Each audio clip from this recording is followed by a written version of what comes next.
कुलदीप पाल, हमारे news channel में आप सभी का बहुत बहुत स्वागत है। तो आज हम आ चुके हैं उत्तर प्रदेश फतेहपुर डिस्ट्रिक्ट के चंदीपुर कस्बे में। तो आज हम लोगों से राय लेते हैं चुनाव के बारे में और सरकार की स्थिति के बारे में। हम यहाँ कुछ जानकारी लेना चाहेंगे। कुछ क्या खा रखते हो? पुड़िया खाते हो? कभी अच्छा, कभी चाय वाय पी लेते। अच्छा। तो जैसे कि अभी 2024 में चुनाव का पीरियड आ रहा है, तो इसमें किसकी आशंका है?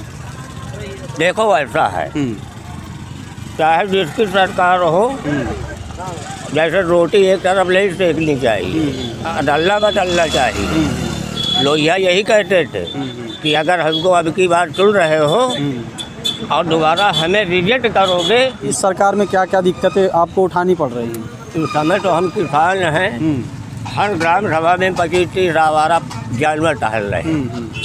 इस समय हमारे 4 महीने से खेत खाली पड़े, जहाँ लाहा वगैरह हम लोग बोते हैं तो दूसरी पर जाट की फसल उड़द है, मूंग है। हमारे गांव में 50 बीघे उड़द होता था, मूंग होता था। अब हालत ये है कि जानवरों की वजह से जिला लोग परेशान है कि वो खाली छोड़े बैठे। तो जैसे कि अभी अपने क्षेत्र में बहुत से सारे गौशाला बने हुए हैं, क्या वहाँ पे व्यवस्था नहीं हो पाती है? वहाँ की स्थिति ये है, वहाँ बड़े जानवर जो हमारी बात उसको ढेल दे निकाल दे। अच्छा। हाँ, गौशाला की स्थिति ये है कि अगर 5 कुंटल का बछड़ा आज वहाँ हम बंद करावे तो 2 महीनों में उसको तौलोगे तो 2 कुंटल का रह जाएगा। 10 किलो गोबर जो देता है 24 घंटे में, वो 2 किलो 1 किलो पैरा खा लेते हैं, वो 1 किलो टट्टी भी नहीं करते। जब खाने का हुआ है नहीं है तो खाएगा तो जानवर टूटेगा। यह है तो जैसे कि सबसे बड़ी समस्या है। तो जैसे कोई भी सरकार आएगी हमारा चूल्हा नहीं फूकेगी, लेकिन व्यवस्था, हमारा कहने का मतलब ये है, तुमने कानून बनाया था तो गौ संरक्षण के लिए व्यवस्था करिए। आपसे बताओ, आसमान में केवल जहाज कम से कम 2500 बार ट्रेलें रुकी है। आप पत्रकार है, हजारों जानवर आदमी झुंड रूप में कट रहे हैं। क्या तमाशा है? तो कहीं ना कहीं ये गाय हैं, जो गाय का सही से सेवा नहीं हो पाती है, खाने की व्यवस्था नहीं हो पाती है गौशाला में, और इसी कारण शायद वहाँ पे गाय भी जितनी हैं शायद नहीं, इसलिए नहीं ली जाती हैं। ली भी जाती हैं तो महीने 2 महीने के अंदर छोड़ दी जाती हैं, और इसी कारण लोगों के जो खेत हैं, किसान भाइयों के जो खेत हैं, उनका खेतों में जाके पूरा फसल नाश करती हैं और इनका नुकसान होता है। इस कारण बहुत सारा नुकसान हो जाता है। बहुत ज़्यादा, बहुत लोग पीड़ित हैं। लोग फसला, ये सब्जियां वगैरह ये देखना, बरसात कोई तैयारी नहीं करता। मार्केट में महंगाई बढ़ेगी, सबसे बड़ी समस्या। भाई तुमने 3 किस्तों में हमें 6000 दे दिए और हमारे 5 बीघे लाह के खेत यूँ पड़े हैं। अगर उसमें उड़द मूंग बेच देता तो 10-15 कुंटल हो जाता और आराम से 60-70 हज़ार का गेम बन जाता, और 6000 क्या। जैसे कि अभी देखा जाए, कुछ ग्रामीण के लोग ऐसे होते हैं जो गाय हैं उनको रखते हैं और छोड़ देते हैं। जवाब दे। तो अभी जब सरकार दे रही है, इसका मुआवजा भी दे रही है, आप गाय रखोगे तो उसका खाने पीने का पैसा भी देती है, तो रखना चाहिए गाय को। छोड़ देते हैं गाय, तभी तो आप लोगों के खेत में चलती है। हाँ, आप ये बताओ, एक बाप है, उसके 3 बीघे ज़मीन, 1.5 बीघे उसने ले रखी, पिता ने गुजर पर 2 लड़कों को 15 पिसवा ज़मीन दे दी गई। आज हम 10,000 की गाय ले आओ, उसके थनल हो जाए तो डॉक्टर कहता है कि अब ये गाभिन तो हो जाएगी दोबारा, लेकिन ये दूध नहीं दे पाएगी। अब 10,000 की जो हमारी गाय, अब बताइए वो किस कीमत की? तो बात सही है, 10 रुपये की नहीं है। आपसे बताऊँ, 10,000 कीमत का बछड़ा किसान छोड़ता है, 10,000 कीमत का छोड़ता है और 10 रुपये का गिराव खोल लेता है। 10 रुपये का गिराव खोल लेता और 10,000 का बछड़ा छोड़ देता। यानी हमारे ख्याल से इंडिया में इससे बेकदर कोई पशु है ही नहीं। ऐसा नहीं है। गाय हमारी माँ है। अरे क्या पूछे, माँ है, उसका रक्षा करना हमारा काम है जी। हमारे पुरखे नहीं, इतिहास कहता है हमारे पुरखे जब मुद्रा धातु का ज्ञान नहीं था तो चीज़ों का जो लेन देन होता था, ये मुद्रा का काम करती थी गाय हमारी। गाय के आधार पर ही लेन देन होते थे। अच्छा ये बताइए, जैसे कि अभी कुछ दिन पहले 2014-15 में गाय कट रही थी तो उसमें लोग खुश थे। हम किसी को ये नहीं कहते कि खुश है, आभार से बता दें। यहाँ बूढ़े माँ बाप की बताते हैं, एक हमारी गाय बैठ गई, एक दिन 2 दिन हरिजन भाई उठवा दे, उधर से लोग नहीं जाते, कहते ऐसा उधर जाओगे तो वाजपेयी जी कहेंगे आ जाओ यार, फिर उठवाते। बूढ़ी गाँव का महीनों पड़ी रहे, क्या करेंगे सेवा। यहाँ जो बेकदर माँ बाप मतलब अव्यवस्थित हो जाते हैं, उनकी सेवा लोग करने में उब जाते हैं।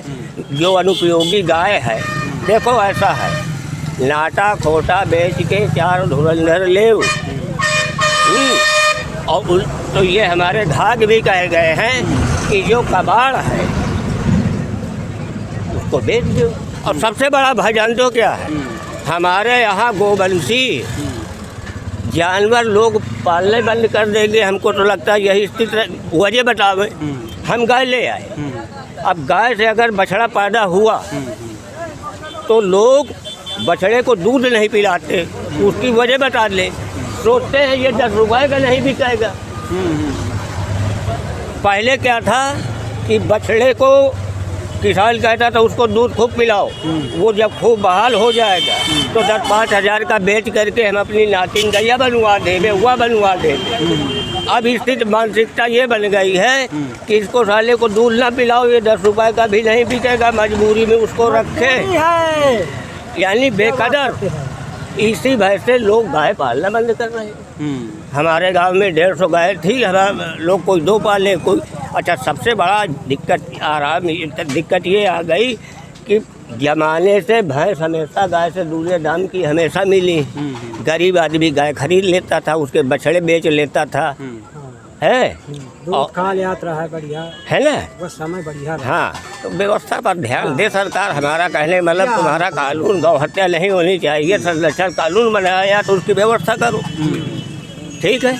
तो जैसे कि अभी देख पा रहे हैं, हमारे योगी आदित्यनाथ जी से यही निवेदन है कि जो गाय की सुरक्षा है वो अच्छे से खाने पीने की सुविधा नहीं हो पाती है। इस कारण गाय को छोड़ा जाता है, गौशाला भी छोड़ देते हैं लोग जो, और यहाँ पे जो गाय होती हैं और किसान भाई लोग होते हैं वो छोड़ते हैं गाय को, इसी कारण छोड़ देते हैं क्योंकि उनको लाभ नहीं मिलता है। और इसी कारण किसान भाइयों के खेतों में जाके किसान के जो फसिल है उनको ध्वस्त करती हैं। इसी कारण सभी लोगों का राय है यहाँ पे गाय को गौशाला में रखा जाए, अच्छी से सुरक्षा होनी चाहिए, अच्छे से खाने पीने की सुविधा हो। और कुछ गौशाला में हम देखते हैं कि कुछ गौशाला में खाने की सुविधा अच्छी होती है, कुछ गौशाला में होती है सुविधा नहीं हो पाती है। तो कुछ गौशाला में सुविधा इसलिए नहीं हो पाती है कि गौशाला जो पालक होते हैं वो कहीं ना कहीं चोर होते हैं, और जो उसका पैसा आते हैं उसमें से बचत सोचने के कारण उनको खाने पीने की सुविधा नहीं हो पाती है। तो इसी कारण गाय किसानों के खेतों में जाती हैं और ध्वस्त करती हैं किसान के खेतों को। इसी कारण शायद लोग बहुत परेशान हैं, जितने सारे लोग हैं सब किसान भाई हैं। यहाँ पे हम सभी लोगों से अगर पूछेंगे तो यही निर्णय होगा उनका कि इनके सारे खेतों को ध्वस्त किया जाता है, फसिल कोई तैयार नहीं होती है, तैयार नहीं हो पाती। इसी कारण ये राय है कि गाय का जितना भी है ये सारा गौ पालक हैं जो वहाँ से सारी व्यवस्था दी जाए, और ये सारी जितनी गाय यहाँ पे हैं जो किसान भाई के खेतों में जाती हैं, ये सारी गाय वहाँ पे जाए और इनका सारी सुविधा दी जाए। जैसे खाने की सुविधा है, आटा चोकर पशु आहार चूनी है, सारा कुछ दिया जाएगा, तभी गाय सही से रह पाएंगी। और देख सकते हैं कि रोडों में देखा जाए तो रोडों में है और ट्रेन पटरी में है, बहुत सी जगह ऐसे देखने को मिलता है कि गाय जो हैं कट के मर रही हैं। तो इसी कारण मर रही हैं क्योंकि गौ पालक जो गौशाला बने हुए हैं वहाँ पे सारी व्यवस्था नहीं हो पाती है और गाय वहाँ से छोड़ी जाती हैं। इसी कारण रोड एक्सीडेंट में मारी जाती हैं, और जैसे कि ट्रेन हादसे में भी मारी जाती हैं। तो बेचारी गाय ऐसे बहुत मारी जाती हैं। ये इन सभी भाइयों का निर्णय है। अब सरकार के बारे में, सरकार कैसी चल रही है? सरकार तो ठीक है चल रही है भैया, लेकिन उत्तर प्रदेश में सरकार अच्छी चल रही है। चल रही है, लेकिन महंगाई बहुत ज़्यादा है सर। महंगाई का मुद्दा है, ठीक है ना। अच्छा। और अराजकता भी है देखा जाए तो। दिन दहाड़े भाई अराजकता फैली हुई है। अच्छा। जी। तो जैसे कि अभी भारत में 2024 में जो सरकार किसकी आने की शंका है? 2024 में जो चुनाव होने वाला है उसमें किसकी सरकार मेरे ख्याल से बदलाव होना चाहिए। बदलाव होना चाहिए। हाँ, बदलाव होगा। अच्छा। तो जैसे कि बता रहे हैं बदलाव होना चाहिए, तो और लोगों से हम कुछ बहुत पूछते हैं। दादाजी नमस्कार। नमस्ते नमस्ते। क्या नाम होगा आपका? हमारा हरिश्चंद्र गुप्ता। अच्छा, तो जैसे आप सरकार के बारे में क्या कहना चाहोगे? सरकार के बारे में तो हम यही कहना चाहेंगे कि ऐसी ही सरकार हमारे यहाँ होनी चाहिए, जैसी सरकार आज मौजूदा स्थिति में है। 2024 में आपकी क्या राय है? 2024 में 2024 में मोदी जी को कोई रोकने वाला ही नहीं, कोई हमारे यहाँ नेतृत्व करने वाला, प्रधानमंत्री पद का नेतृत्व करने वाला और दूसरा नेता है ही नहीं, तो मजबूरी है उन्हीं को आना। अच्छा, तो अभी जैसे कि जो काम कर रहे हैं भाजपा सरकार, जो काम कर रही है, जो निर्णय ले रही है, क्या अच्छे निर्णय ले रही है, अच्छा काम कर रही है? भाजपा सरकार के जितने भी निर्णय हैं बहुत सोच समझ के दूरदर्शिता से भरपूर हैं, जिन्हें स्वतः का लाभ नहीं, जनता का लाभ, जनता का सुख देकर निर्णय लेती है सरकार। तो देखिए, अभी हमारे दादाजी भी बता रहे हैं जो सरकार है, सरकार निर्णय अच्छी लेती है और सरकार के जो राय हैं बहुत अच्छी तरीके से और अच्छी तरीके से। विकास के तौर में देखा जाए तो विकास कैसा है अभी? विकास हमारी समझ में हो सकता है जब से देश आज़ाद हुआ है उसके बीच में जितना भी विकास हुआ होगा उतना विकास फिलहाल मोदी सरकार में हुआ, 14 से लेकर 23 तक इतना अच्छा विकास हुआ।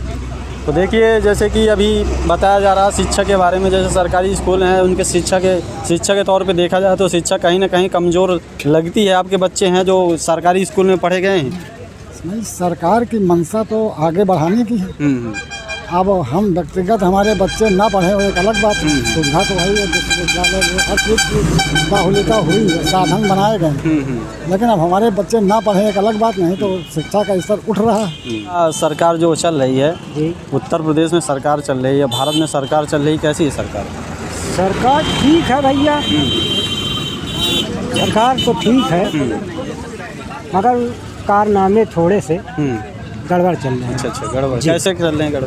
गड़बड़ तो ये कि देखो खड्डे, यहाँ जिधर जाओ खड्डे दिखाई दे रहे हैं। ये रोड दिखाइए जरा, कैमरामैन से ही कहना चाहेंगे इस रोड को दिखाएं।